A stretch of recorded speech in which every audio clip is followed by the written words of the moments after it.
Pasca ditolaknya peninjauan kembali atau PK terhadap 7 terpidana, kasus kematian Vina kembali menjadi sorotan publik.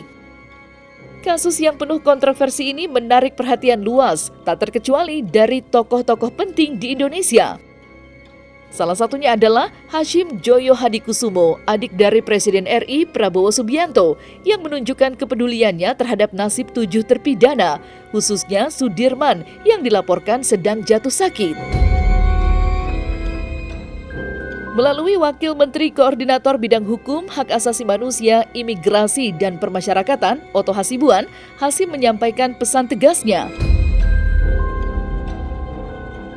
Ia meminta agar Sudirman segera mendapatkan perawatan medis yang layak, sesuai dengan hak-haknya sebagai seorang tahanan.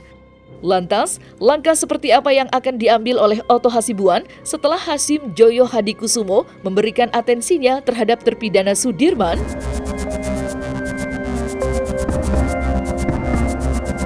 Kemarin saya ke sana, kebetulan juga bertemu dengan 7 orang narapidana, yaitu Sudirman CS.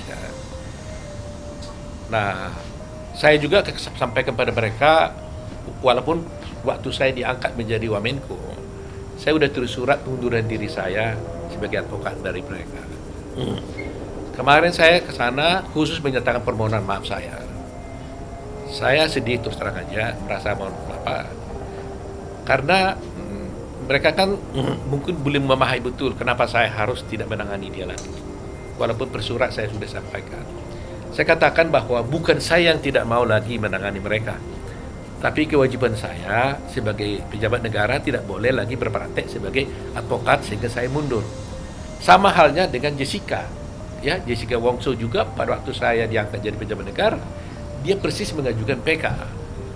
Saya 3 hari saya yakinkan dia untuk menghibur dia bahwa saya nggak bisa. Nah, tetapi saya kan tidak boleh meninggalkan mereka. Makanya saya bentuk tim sebelum saya meninggalkan tugas itu, saya bentuk tim supaya tetap melanjutkan pembelaan mereka. Nah, khusus salah satu, jadi mereka sudah memahami, ya, tapi mereka tanya bagaimana nasib kami selanjutnya. Ya, bagaimana kami bisa mendapat keadilan? Saya katakan ada pengacara-pengacara yang melanjutkan perjuangan itu. Tapi khusus Sudirman memang, terus terang aja, saya juga luar biasa kagum ya. Saya mendapat pesan dari Pak Hashim Joyo Hadikusumo, adiknya Presiden Prabowo, untuk memperhatikan melihat keadaan dari Sudirman. Terus terang aja saya juga kaget. Seorang adik presiden bisa memikirkan sejauh itu, dan saya nggak tanya, beliau yang mengontak saya. Coba lihat keadaan Sudirman katanya, karena katanya dia mendapat informasi tentang bahwa dia sakit. Terus ternyata saya kaget, kok ada orang sebaik ini gitu, orang ada presiden, orang kaya, tapi masih mikir nasib rakyat seperti ini. Sehingga saya pergi ke sana bertemu. Akhirnya saya tanya Pak Sudirman, saya lihat dia duduk. Lihat sebenarnya nggak ada apa-apa nih gitu kan. Akhirnya aku tanya dia, kamu sebenarnya apa yang terjadi? Dia bilang, Pak, rupanya dulu dia katanya di punggungnya dengan peluru karet. Jadi keadaan dia sepintas kita lihat nggak ada apa-apa, tapi dia bilang sama saya kalau dia duduk nggak bisa lama. Dia hanya lebih nyaman sedikit berdiri, tapi itu nggak bisa lama. Saya buka bajunya, coba saya lihat dulu, lihat di sininya itu, di punggungnya. Nah, akhirnya saya sampaikan kepada dia supaya mau diobati. Saya minta kepada kalapasnya untuk segera membawa dia ke rumah sakit untuk disembuhkan. Sebab begini ya, ini dia kan masih anak muda kan. Dia ditahan dulu 21 tahun, sekarang umurnya 29. Ya memang mereka itu kena seumur hidup. Tapi kan kita harus berusaha juga bagaimana merubah keadaan dia nantinya secara hukum. Nah, Pak Hashim bilang, bila perlu saya yang biayai. Saya akan biayai, bukan bila perlu, saya akan biayai penguatannya, sampaikan.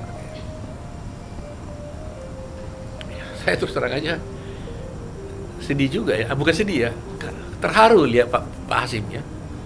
Mana ada seorang presiden yang begitu hebat, ini siapa? Ya, kasus ini bisa sampai dia pikir lihat ya, tolong perhatikan. Saya pergi ke sana itu dengan Pak Nikolai, Dirjen HAM ya, salah satu dirjen. Kita khusus dengan juga Pak Surya dari deputi kita, sampai Bu Pamela Pasaribu dari ASDEP. Artinya kita memberikan perhatian khusus. Nah, itulah yang kejadian yang terjadi kepada Sudirman. Jadi yang ingin saya sampaikan itu adalah memang kita punya kewajiban juga memberikan perhatian kepada setiap orang untuk mendapatkan akses kepada keadilan itu, baik dia di dalam penjara maupun di luar penjara. Seperti diketahui sebelumnya, Otto Hasibuan telah menyatakan mundur dari keterlibatannya dalam kasus kematian Vina dan Eki Cirebon. Keputusan ini diambil setelah ia resmi dilantik sebagai Wakil Menteri Koordinator Bidang Hukum, Hak Asasi Manusia, Imigrasi, dan Permasyarakatan di era pemerintahan Presiden Prabowo Subianto. Jabatan barunya tersebut membawa tanggung jawab besar yang tidak memungkinkan Otto untuk melanjutkan tugasnya sebagai kuasa hukum bagi 7 terpidana. Namun meskipun Otto telah mundur, perhatian terhadap kasus ini tidak mereda. Di tengah kekosongan peran Otto, muncul kemungkinan bahwa Perhimpunan Advokat Indonesia atau PERADI, organisasi yang dipimpin oleh Otto, akan tetap mengupayakan langkah-langkah terbaik untuk membela para terpidana. Beberapa sumber internal PERADI mengindikasikan bahwa organisasi ini sedang mempertimbangkan opsi hukum lain yang dapat diambil untuk membantu 7 terpidana. Lantas akankah PERADI akan mengajukan PK kedua atau lainnya?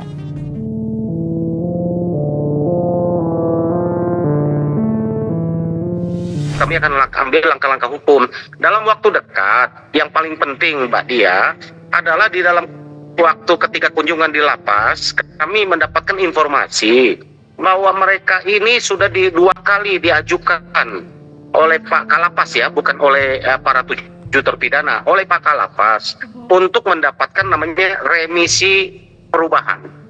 Ya, remisi perubahan ini adalah sesuai dengan aturan bahwa itu harus diajukan oleh Kalapas ya, lapas ya, tempat mereka dibina oleh karena mereka kelakuan baik dan mereka sudah hukuman ya.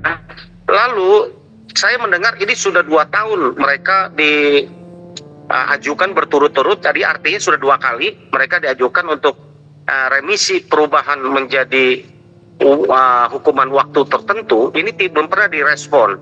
Kemarin kami sampaikan kepada Pak Wamenko, ya kami baru mendengar ini, itu salah satu cara ya, salah satu jalan karena kami upayakan mereka bisa di luar dulu sambil proses hukum PK ini berjalan. Ya, asalkan langkah hukum itu adalah yang tidak memerlukan pengakuan bahwa mereka pelakunya. Untuk remisi pengurangan remisi ya, perubahan menjadi waktu tertentu, itu adalah penilaian dari Kalapas, dari lapas tempat mereka menjalani ya pembinaan selama ini, dilihat baik, lakukan pengurangan seperti remisi lain. Ini tidak ada harus pengakuan dan memang mereka sudah divonis menurut pengadilan secara hukum mereka bersalah. Tapi kan dalam pengakuannya mereka mengatakan tidak bersalah kan. Jadi intinya saat ini bahwa sepanjang tidak itu dilakukan untuk pengakuan, maka langkah amnesti ya, langkah remisi pengurangan menjadi masa masa tertentu ya, perubahan ya, masa tahanan tertentu, itu adalah jalan alternatif yang akan kami tempuh dibanding dengan gerasi. Kalau gerasi kan harus perbuatan. Kalau amnesti dengan remisi perubahan, menganggap mereka sudah bersalah berdasarkan putusan pengadilan. Itu kan kalau kita bicara fakta hukum memang begitu, berdasarkan pengadilan mereka diputus bahwa saat ini adalah terpidana, gitu loh. Itu nggak bisa dipungkiri. Kami pun sudah sampaikan kepada mereka, atas mereka sebagai status terpidana inilah makanya pemerintah memberikan yang namanya amnesti ya, pemerintah memberikan namanya remisi gitu kan atas kelakuan baik mereka. Tapi tidak perlu lagi pengakuan dari mereka. Orang mereka sudah jadi terpidana kok. Tapi persoalan hukum ini kan menjadi tersendiri karena mereka ini ternyata kami bisa buktikan menjadi bukan pelaku. Itu akan kami urus berikut ya. Apalagi dengan Dede sudah mengaku, ini adalah menurut saya novum yang telak Ya, kami akan terus dalam beberapa hari ke depan, ya kami akan audiensi dengan Komisi 3. Kami sudah komunikasi dengan Komisi 3, lagi dicari waktu yang pas. Mudah-mudahan beberapa hari ke depan kami sudah bisa diterima oleh Komisi 3 DPR RI. Kami akan beberkan apa yang sesungguhnya terjadi. Hayu kawal sama-sama.